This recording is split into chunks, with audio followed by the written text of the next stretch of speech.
राष्ट्रीय स्वयंसेवक संघ भाजप सारखे 10 पक्ष उभे करू शकतो असं विधान अभिनेते शरद पोंक्षे यांनी केलं।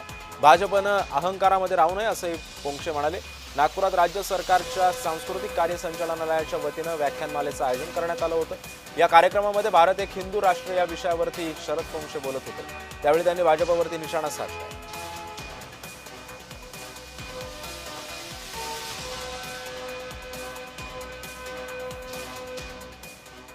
धर्माबद्दल बोलणारी माणसं उघडपणे हिंदुत्वावर भाषणं देऊ लागली, व्याख्यानं होऊ लागली, हिंदू समाज जागृत होऊ लागला आणि याचं संपूर्ण श्रेय हे नरेंद्र मोदी आणि भारतीय जनता पक्षाला द्यावंच लागेल। आणि त्याच्याही पेक्षा हेच संपूर्ण श्रेय हे 100 वर्ष पूर्ण झालेल्या राष्ट्रीय स्वयंसेवक संघाला द्यावं लागेल, कारण भाजप हे मूल आहे आणि आई RSS आहे।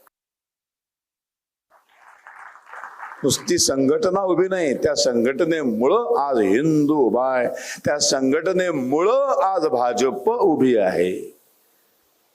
उद्या जर भाजपने तोंड फिरवलं, सत्तेच्या लोभापायी काहीतरी काँग्रेसच्या वळचणीला गेले, तर अशा 10 भाजप उभं करण्याची क्षमता राष्ट्रीय स्वयंसेवक संघामध्ये आहे। हे भाजपवाल्यांनी पण लक्षात ठेवावं। असं समजू नये की आता आम्हाला पर्याय नाही, सॉरी। आज आपण जिथे उभे आहोत तिथे एकदा निश्चिती झाली की सुरू होईल दुसरी उभी करायला। 10 वर्षात एक नवीन पक्ष पर्याय म्हणून उभा राहील, प्रखर हिंदुत्ववादी पक्ष। असं होणार नाही, असं होऊ नये। फक्त अहंकारामध्ये राहू नये की आता सगळं आमच्या हात नाही। इथे बसलेले आहेत,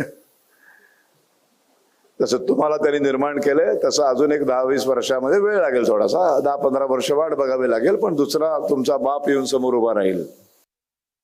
दरम्यान शरद पोंक्षेंच्या वक्तव्यावरती चंद्रशेखर बावनकुळेंनी प्रतिक्रिया दिली। पाहूयात नेमकं काय म्हणतात बावनकुळे। शरद पोंक्षे कोणत्या उद्देशाने बोलले मला माहिती नाही, प्रत्येक गोष्टी काही मला त्या ठिकाणी त्याचा संदर्भ कळणार नाही, पण काय बोलले मला माहिती घेईल।